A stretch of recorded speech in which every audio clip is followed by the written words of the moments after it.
Ya, selamat pagi. Kembali kita belajar kebenaran firman Tuhan. Sebelum kita mulai pembelajaran kita pagi ini, mari kita sama-sama berdoa. Pujian syukur kami naikkan kepadamu Tuhan Yesus yang baik. Kami bersyukur Tuhan untuk penyertaan-Mu di sepanjang istirahat kami, hingga kami boleh kembali bangun dengan tubuh sehat, kuat lagi yang baru daripada-Mu. Terima kasih Tuhan, terima kasih, segala puji, segala hormat kami naikkan kepadamu Tuhan. Kami menyerahkan tubuh jiwa roh kami ke dalam tangan-Mu. Tuhan Yesus saja yang terus pimpin kami, sertai kami di sepanjang hari ini. Tuhan Yesus juga mau selalu mengampuni salah dosa kami dari setiap perkataan, pikiran, perbuatan kami, kerinduan kami boleh terus hidup dalam perkenan-Mu.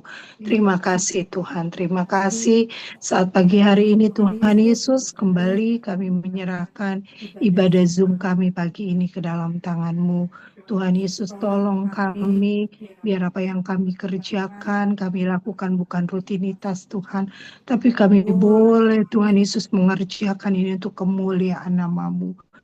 Biar ini semua kami kerjakan tentang Engkau, bukan tentang kami Tuhan. Ampuni kami Tuhan Yesus, biar Engkau saja yang pimpin kami. Kami memohon selalu, berikan kami selalu hikmat, pengertian daripada-Mu Tuhan Yesus. Biar kami dalam saat kami mendengar firman-Mu, kami boleh mengerti dan menghidupi dalam kehidupan kami, hingga kami boleh berdampak buat banyak orang. Terima kasih Tuhan, Kau pimpin hamba-Mu, Tuhan Yesus, Kau saja yang menolong hamba-Mu Tuhan, biar Tuhan Yesus, apa yang hamba-Mu katakan itu semua daripada-Mu. Kami bersyukur dan bersyukur, kami mulai pembelajaran kami pagi ini, dan kami peralaskan doa kami hanya dalam nama Tuhan Yesus Kristus. Haleluya. Amin. Puji Tuhan, kita andalkan Tuhan, kita andalkan firman-Nya untuk bisa kita jalani hidup yang lebih lagi berdampak. Kita melanjutkan bahasan kita minggu lalu, masih dalam keteladanan, kita masuk ke bagian terakhir dari keteladanan.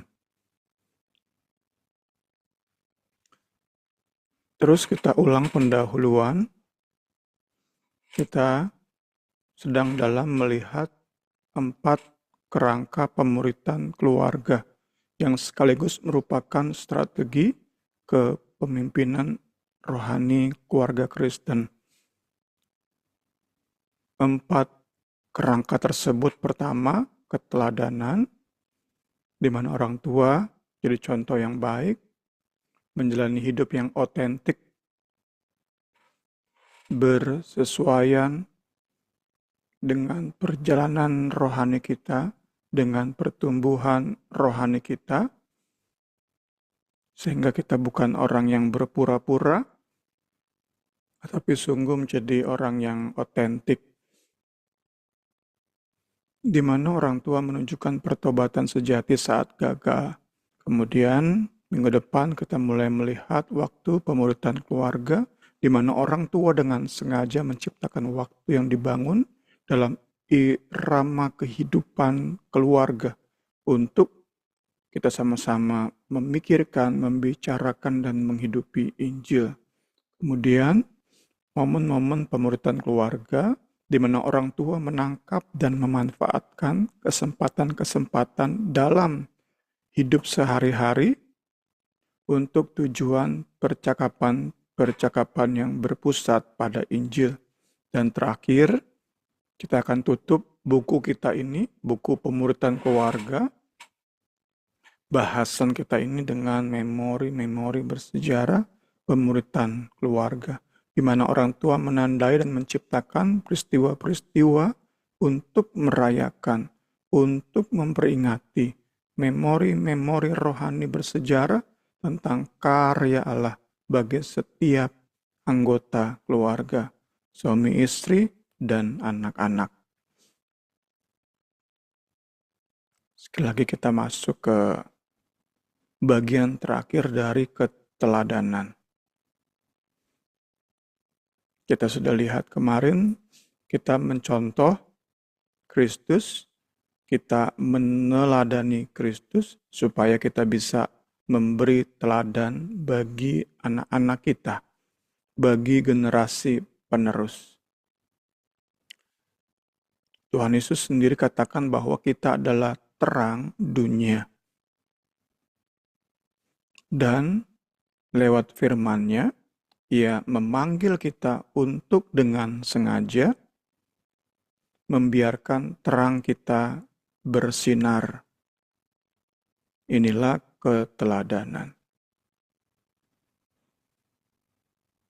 Demikianlah hendaknya terangmu bercahaya di depan orang, supaya mereka melihat perbuatanmu yang baik dan memuliakan Bapamu yang di sorga.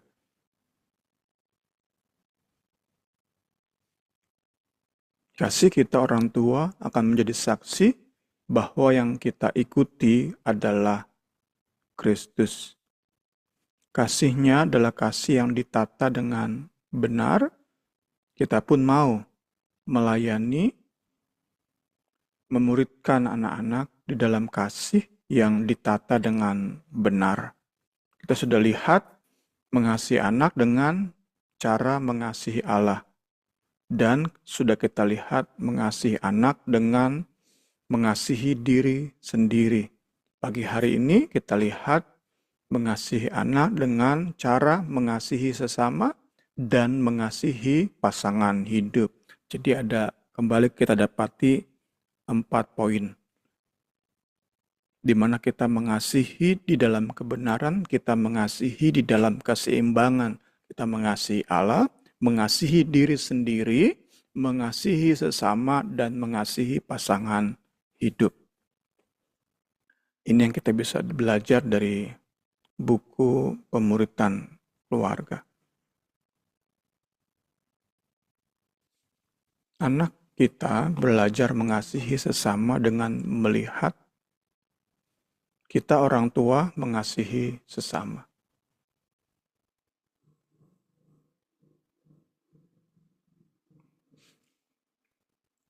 Dan kita lihat bahwa Tuhan Yesus sendiri yang menunjuk pada kasih kepada sesama itu sebagai hukum kedua terpenting dalam seluruh Alkitab. Inilah misi gereja di dunia. Kita memberitakan Injil kabar baik kepada mereka yang belum mengenal Kristus, dan kita menjadi Injil kabar baik bagi mereka yang membutuhkan. Kita memberitakan dan kita menghidupi. Kita menjadi Injil kabar baik bagi mereka yang membutuhkan kabar baik ini. Perumpamaan tentang orang Samaria yang murah hati, Tuhan Yesus gunakan untuk menjelaskan bahwa kasih kepada sesama tidak memiliki batas-batas yang didasarkan pada perbedaan-perbedaan. Jadi kita diingatkan di sini lewat pembelajaran kita bahwa kasih kepada sesama itu punya ciri tertentu, dan cirinya kita dapati di dalam Kristus. Saat kita belajar dari Kristus, saat kita berjuang meneladani Kristus. Bicara tentang kasih, tentu semua orang bisa bilang bahwa ia mengasihi sesamanya. Tetapi apakah sesuai dengan standar Kristus? Itu yang perlu kita pelajari, perlu kita renungkan, perlu kita lebih lagi rajin melakukan refleksi diri dan koreksi diri, sehingga lebih dan lebih lagi kasih kita kepada sesama dapat menyerupai kasih Kristus kepada sesama. Kasih yang tidak memiliki batas-batas yang didasarkan pada perbedaan-perbedaan. Tuhan Yesus menunjukkan, membuktikan kasih kepada semua kalangan. Ia bermurah hati pada orang-orang yang miskin. sakit, mereka yang disabilitas, mereka yang tertolak. Ia juga bermurah hati, menunjukkan kemurahan hatinya, belas kasih kepada bukan hanya orang Yahudi, tetapi orang Samaria dan suku-suku lain. Dan Tuhan Yesus juga bermurah hati bagi mereka yang dikenal sebagai orang-orang berdosa. Nah, jika kita ingin menjadi orang tua, senior, pemimpin rohani yang patut dituruti, patut diteladani, maka kita perlu setia dan tekun dalam mengasihi mereka yang terpinggirkan, kaum marginal, kaum lemah, kaum yang tidak berdaya, yang suaranya dibungkam. Kita perlu tunjukkan terang kita dengan setia dan tekun kasihi mereka yang terpinggirkan, yang lemah. Nah, di dalam kita mengasihi orang-orang atau sesama tanpa batas-batas yang didasarkan pada perbedaan, kita bisa mengasihi semua kalangan, maka kita menghindarkan anak-anak dari hidup dengan prasangka buruk. Prasangka-prasangka yang kita pelihara akan mudah sekali tertular kepada anak-anak. Sudah kita sempat belajar, banyak kali yang tertular kepada anak-anak justru kelemahan kita, justru dosa favorit kita. Karena itu kita mau belajar menyingkirkan virus-virus yang menguasai pikiran kita. Termasuk saat kita bahas mengasihi sesama adalah prasangka-prasangka. Mari kita perlihatkan terang kita dengan hidup tanpa berbagai prasangka buruk terhadap sesama. Saya mau coba lengkapi dengan kita lihat, kita search Google, search AI-nya Google yang diberi nama Gemini. Prasangka adalah penilaian atau pendapat negatif yang tidak didasari oleh fakta. Pendapat penilaian negatif yang tidak didasari oleh analisa yang cermat, melainkan berdasarkan stereotip atau sikap yang emosional serta tidak rasional. Seringkali mengarah pada ketidaksukaan, kebencian, perlakuan yang tidak menyenangkan terhadap kelompok atau individu tertentu. Suku Jawa kurang senang suku Manado, sebaliknya orang Timur kurang senang orang Jawa. Saat kita pelihara prasangka buruk, itu sangat amat mudah tertular kepada anak-anak kita. Sehingga anak-anak kita pun akan mengasihi hanya orang-orang sesuku misalnya. Hanya orang-orang dengan strata sosial yang mirip, strata pendidikan yang mirip. Dia lulusan S2, nggak bisa mengasihi yang lulusan SMA. Selalu merasa diri lebih pantas dihormati. Saat dalam pergaulan harus omongannya yang didengar. Karena mungkin anak-anak kita dipengaruhi oleh prasangka buruk kita.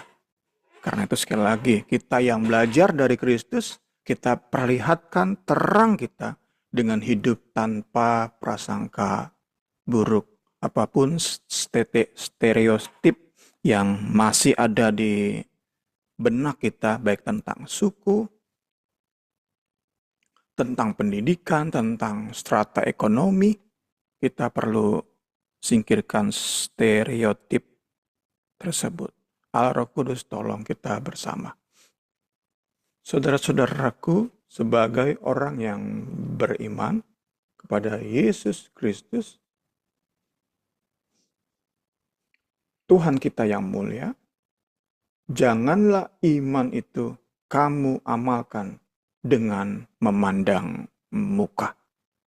Jelas sekali, Bapak, Ibu, saudara-saudara yang sungguh rindu jadi senior, orang tua, jadi pimpinan rohani yang memuridkan generasi penerus. Memandang muka itu menularkan virus penyakit rohani kepada generasi penerus. Dan kita nggak mau. Kita berjuang sama-sama lewat pembelajaran kita, perenungan kita, refleksi dan koreksi diri kita. Kita mau menjadi orang-orang yang mewarisi hal-hal yang mulia, hal-hal yang lebih dan lebih lagi baik. Generasi penerus kita, kemarin kami ngobrol dengan anak-anak,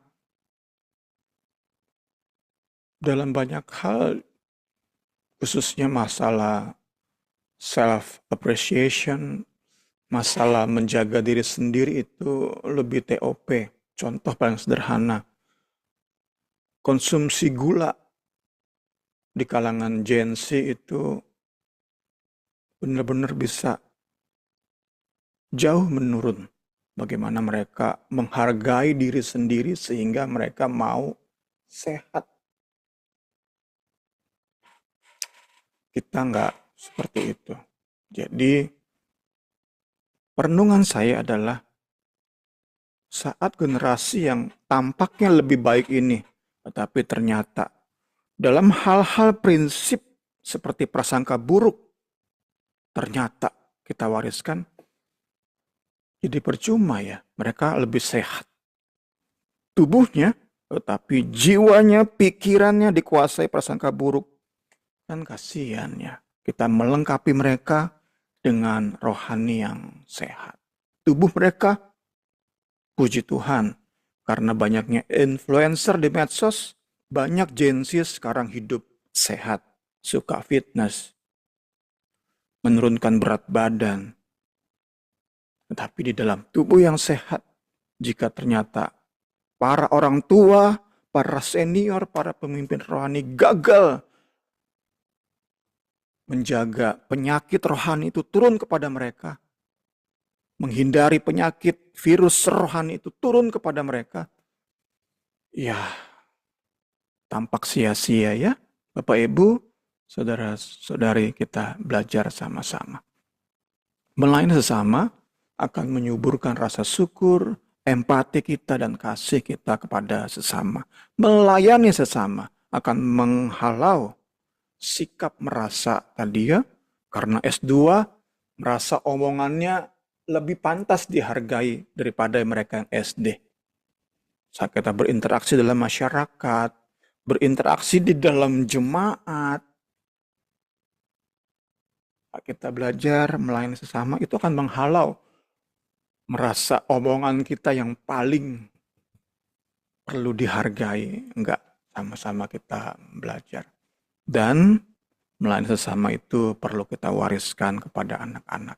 Nomor 2, mengasihi, atau nomor 4 tepatnya mengakhiri, cara kita menyeimbangkan kasih yang ditata dengan baik adalah mengasihi pasangan hidup.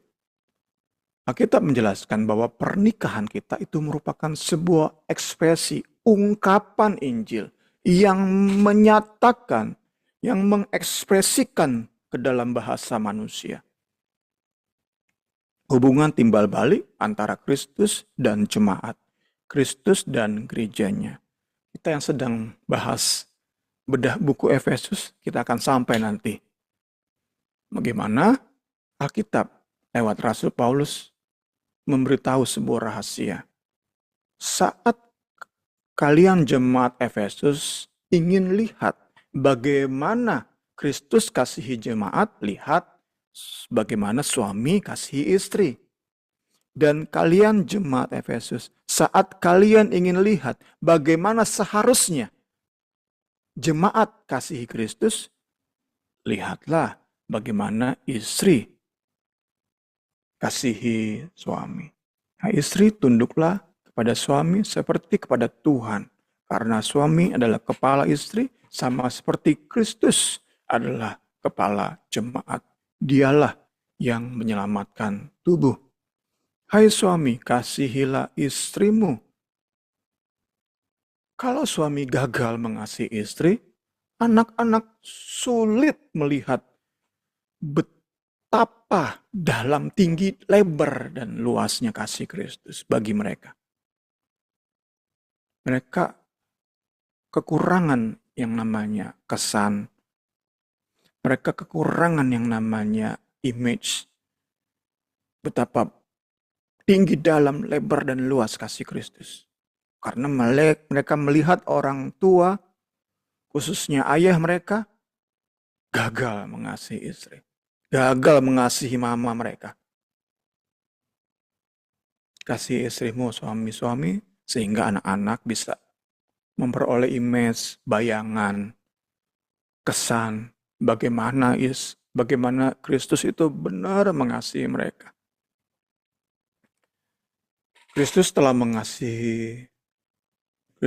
mengasihi jemaat, telah menyerahkan diri Kristus bagi jemaat untuk menguduskannya. Sesudah ia menyucikannya dan memandikannya dengan air dan firman. Suami mengasihi istri bukan untuk memanjakannya, tetapi untuk menguduskannya, untuk menyucikannya. Puji Tuhan. Supaya dengan demikian, ia menempatkan jemaat di hadapan dirinya dengan cemerlang, tanpa cacat atau kerut atau yang serupa itu, tetapi supaya jemaat kudus dan tidak bercela. Kita sekali lagi mengasihi anak-anak, mengasihi generasi penerus dengan cara mengasihi suami atau istri kita. Pernikahan kita dapat menjadi alat Allah, sarana ilahi untuk ngajari anak-anak mengenal kasih Kristus yang penuh pengorbanan. Yaitu saat kasih kita nggak bergantung pada perbuatan baik atau pencapaian pasangan hidup kita. Ingatlah bahwa sebagai orang tua, senior, pemimpin rohani, kita tidak hanya dalam proses membentuk generasi yang saleh, tetapi juga generasi yang punya hubungan yang benar dengan Kristus. Jadi nggak sembarang rajin berbuat baik, tetapi mari kita pastikan rajinnya berbuat baik kita dan terlebih generasi penerus adalah hasil relasi yang benar dengan Tuhan. Mereka berbuat baik, suka beramal karena hasil relasi hubungan yang benar dengan Tuhan mereka, Yesus Kristus. Dan sedikit contoh keluarga yang menempatkan anak-anak di atas pasangan hidup mereka, suami istri, tentang memenuhi kebutuhan anak-anak. Sementara mereka berdua udah kurang saling memperhatikan, bahkan tidak lagi saling peduli.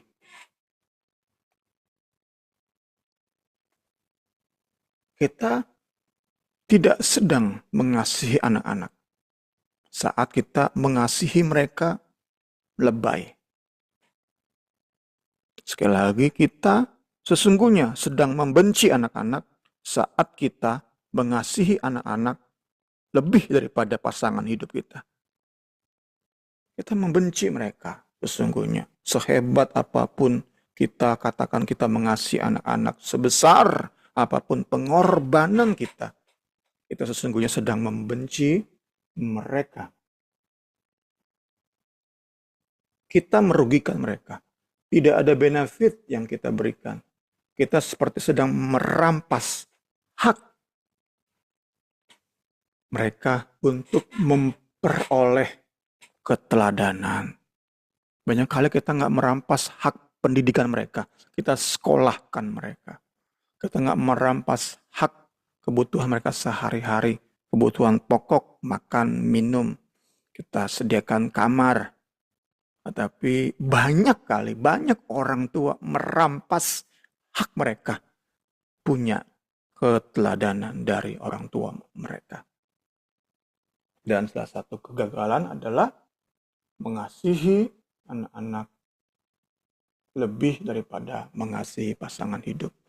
Kita mengasihi anak-anak dengan cara menunjukkan keseimbangan. Inilah cara mengasihi anak-anak. Kasih kepada mereka, kasih kepada suami dan istri itu seimbang. Dan kita tunjukkan sebagai terang. Jangan cuman hanya di teori.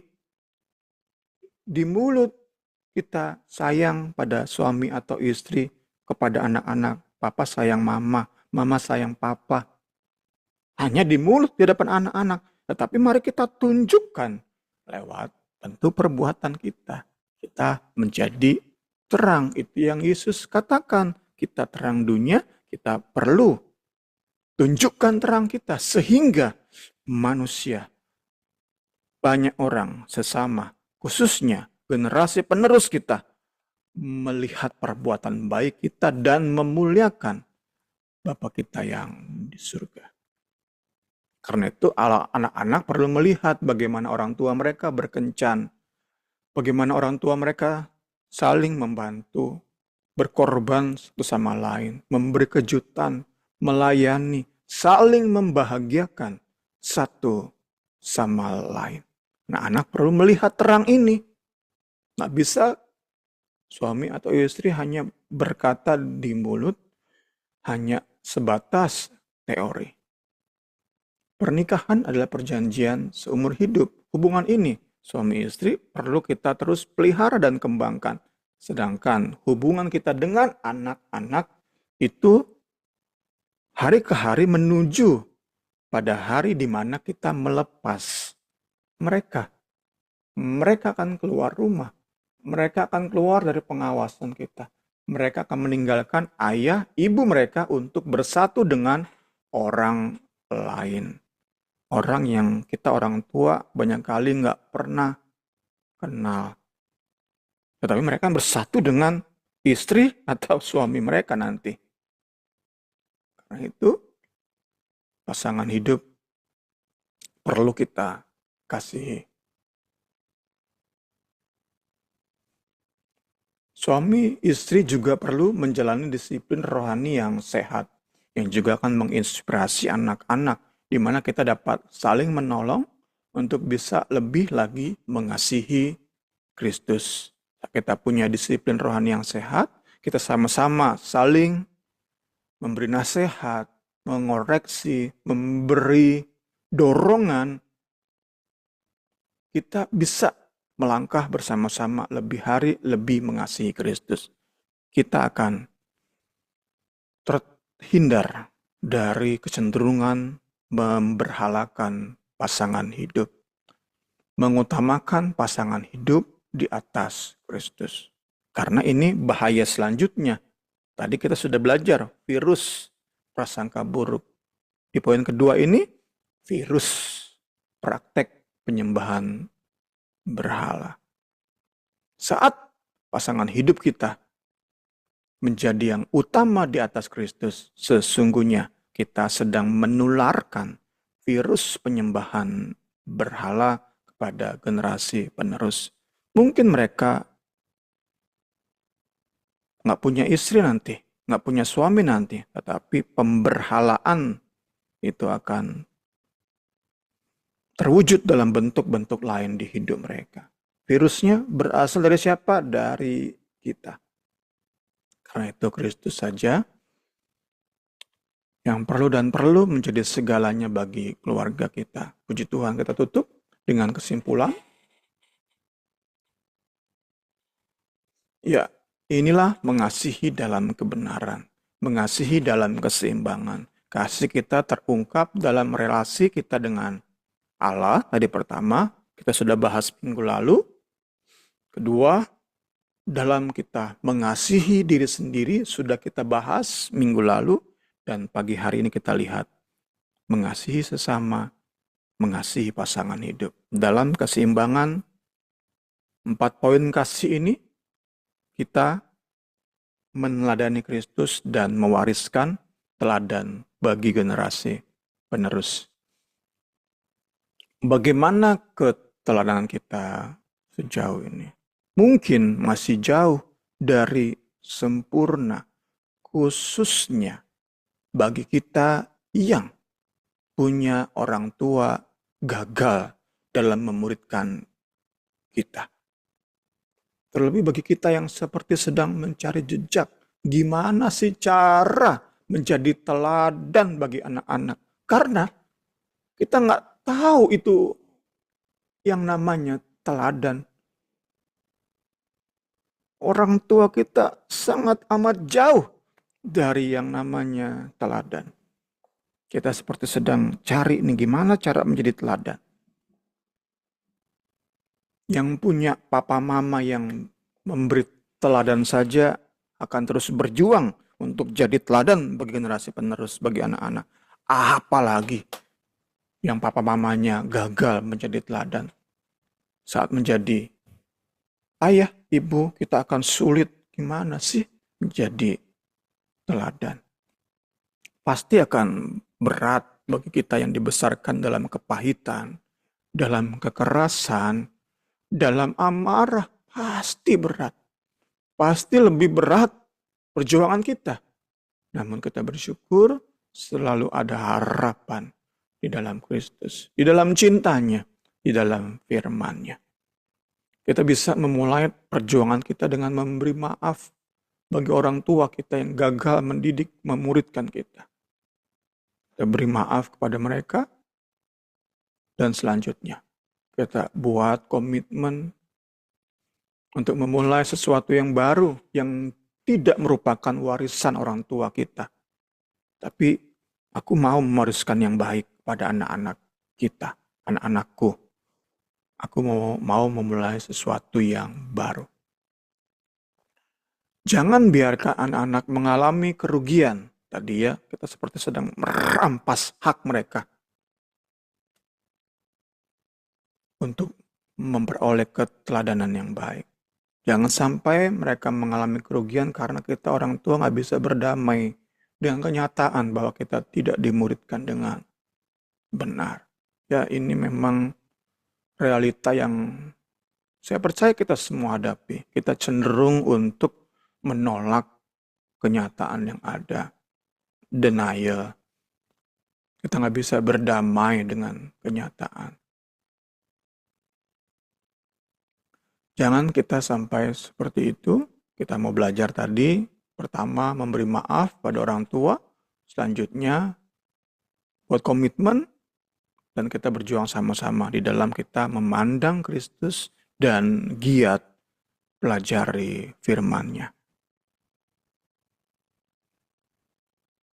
Tips terakhir bagi hari ini, kita dapat menerima bantuan saudara seiman dengan mengundang pasutri, mentor mereka yang berhasil memuridkan anak-anak mereka yang bisa menjadi teladan yang baik. Kita ngobrol, makan bersama, ngobrol sambil ngopi dengan mereka. Tadi kita yang seperti sedang mencari jejak, bingung kita, gimana sih cara jadi teladan? Nah, kita bisa ngobrol dengan saudara seiman yang sudah bisa menjadi teladan yang baik bagi anak-anak mereka, bagi generasi penerus mereka. Mengundang mereka makan bersama atau sekadar minum kopi dan ngobrol bareng. Kiranya pembelajaran kita pagi hari ini memperlengkapi kita semua. Saya serahkan kepada Ibu Rin.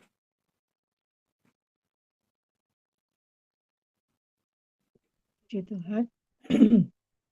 Mungkin ya ada yang mau ditanyakan ya tentang atau tambahan saat pagi hari ini, boleh. Udah. Selamat pagi, Bung. Makasih untuk Pagi. penjelasannya. Selamat pagi kali ini. Iya, pagi nih. Tadi yang apa sih saya tuh jadi teringat yang tadi Bung Semi menjelaskan tentang bagaimana kita tuh nggak apa kasih Kristus itu hendaklah ada dalam kita. Terus kita bagaimana kita menjadi terang, kita bercahaya sehingga mereka memuliakan Tuhan Yesus. Jadi kita diajarin bagaimana kita mengasihi sesama kita tanpa melihat segala sesuatu yang ada dalam diri mereka, termasuk misalnya suku, termasuk strata, termasuk pekerjaan dan lain sebagainya gitu. Em, Kalau saya sendiri, pengalaman saya tuh mungkin lebih ke ini ya, Bung. Pernah punya pikiran gini, kita diajarin gitu ya untuk mengasihi mereka yang eh, lebih rendah gitu daripada kita. Tapi di banyak kasus itu ternyata banyak orang itu juga eh, gagal dalam mengasihi orang yang lebih tinggi daripada mereka gitu. Jadi banyak kali kadang-kadang orang-orang seperti itu tuh disalahartiin, padahal nggak ngapa-ngapain, dijauhi karena mereka dianggap lebih pinter, dianggap lebih mapan seperti itu. Jadi kadang-kadang pun melihat yang saya pernah pikirin tuh melihat atau mengasihi sesama itu bukan hanya kita diajarin untuk mengasihi yang berbeda secara mereka bawah gitu, tetapi bagaimana kita juga boleh menghargai dan menerima mereka yang sebenarnya juga ada di atas kita gitu. Jadi dengan cara nggak berprasangka buruk, dengan cara juga kalau kita memang seharusnya berteman dengan mereka ya nggak apa-apa gitu. Atau dengan cara kita nggak ya itu nggak berprasangka buruk, kita masih mau bergaul kalau mereka memang nggak ngapa-ngapain gitu dan menerima gitu. Jadi eh, itu cuman dari pemikiran saya sih Bung, karena memang pernah kali ya saya tuh bukannya gimana dijauhin karena oh ini anak ini lulusan S3, lulusan luar negeri gitu, jadi nggak ditemenin gitu. Itu pernah banget kayak gitu dan itu bikin sedih banget kok aku merasa dijauhin ya hanya karena berkat yang Tuhan kasih gitu sama saya pribadi, atau emang aku tuh nggak pantas ya untuk masuk ke dalam grup ini, grup itu, kayak gitu sih Bung. Jadi itu pernah terjadi dan memang sama-sama bikin sedihnya gitu loh, dijauhin karena kita nggak punya apa-apa tuh sedih, dijauhin karena kita itu punya kelebihan Berlebih. juga sedih. Itu aja sih Bung dari saya. Makasih banyak. Kiranya kita juga mengusahakan gimana menjadi terang itu. Kadang-kadang lupa banget ya kalau kita tuh harus jadi terang gitu. Supaya mereka juga ingat gitu Bapa kita yang ada di sorga. Supaya mereka melihat Tuhan Yesus dalam hidup kita. Bukan kita mau dilihat gitu. Tapi Tuhan Yesus tetap dimuliakan di atas segalanya. Makasih Bung. Tuhan Amin. Yesus berkati. Ya, terima kasih Niar untuk tambahannya. Memang seringkali benar-benar ya Niar ya dalam kehidupan itu prasangka itu sering banget menilai, gampang banget menilai orang lain. Kayak orang lain juga gitu ya, berprasangka juga menilai kita gitu loh. Kadang-kadang kita nggak kok kayak gini ya, kayak gitu ya. Tapi biarlah dengan firman Tuhan yang kita dengar, pemaparan Niar juga yang tambahan, boleh kita terus belajar, berproses untuk boleh menjadi terangnya Tuhan. Kita akan tutup pembelajaran kita pagi ini, nanti Niar yang berdoa ya. Iya Kak. Mari kita berdoa. Bapa dalam sorga, terima kasih. Pada pagi hari ini, Engkau telah menjamah hati kami ya Bapa. Terima Engkau telah kasih. menguraikan ya Bapa segala hikmat Tuhan Yesus kepada kami semua, petunjuk bahwasannya kami Amin. adalah anak-anak yang telah Kau utus ya Tuhan untuk menjadi terang, untuk menjadi saksimu ya Tuhan Yesus Kristus. Terima kasih ya Tuhan untuk firman-Mu yang tak jemu-jemu Engkau bagikan ya Bapa. Ajarilah Amin. kami untuk mengasihi dengan setulus hati ya Tuhan Yesus. Ajarilah kami Tuhan Yesus untuk mampu berjuang ya Bapa dalam mengasihi, dalam menjadi contoh teladan ya Tuhan Yesus. Mengasihi dengan sepenuh Amin. hati, bukan mengasihi dengan kepura-puraan ya Bapa, Benar tetapi Tuhan, datang tolong semuanya ya kami. Bapa dengan ketulusan hati kiranya agar Engkau saja ya Tuhan Amin. Yesus yang boleh dilihat dalam kehidupan kami, Engkau saja yang boleh Amin. terpancar ya Tuhan, dan dengan kasih yang ada dalam hidup kami juga bisa membawa orang-orang Tuhan untuk melihat Engkau, untuk lebih memuliakan Engkau Tuhan, untuk lebih menyaksikan heran betapa dahsyatnya Engkau Tuhan Yesus. Terima kasih ya Tuhan, terima kasih Terima Tuhan yang kasih, tolong terima Semi, kasih. keluarganya ya Bapa, dalam memberikan firman Tuhan dalam segala Amin. tantangan ya Bapa, mereka tetap berjuang dalam Engkau ya Tuhan Yesus, Amin. memberikan yang terbaik dalam setiap pelayanan, dalam setiap firman yang mereka harus bagikan Tuhan. Kami mau terus diubahkan ya Bapa, kami mau terus ya Tuhan Yesus mengenal Engkau, kami tidak mau lemah Tuhan dalam perjalanan kami tidak mau berhenti ya Tuhan Yesus, tapi kami mau terus mengejar ya Tuhan Yesus, hingga kami boleh mendapat hadiah ya Bapa pada saat kami Amin. bertemu dengan Engkau. Terima kasih Tuhan, terima kasih untuk pagi hari ini. Kami sudah diberkati ya Tuhan, kami percaya berkat-Mu yang sama Tuhan, memberkati jemaat-jemaat lain, firman-Mu juga boleh Ya, Engkau share ya Tuhan Yesus, baik melalui YouTube ini, ataupun nanti ya Tuhan Yesus, melalui caramu ya Tuhan Yesus yang terbaik. Terima kasih ya Tuhan, inilah yang menjadi doa sembahyang kami alaskan hanya dalam nama Tuhan Yesus Kristus. Haleluya. Amin.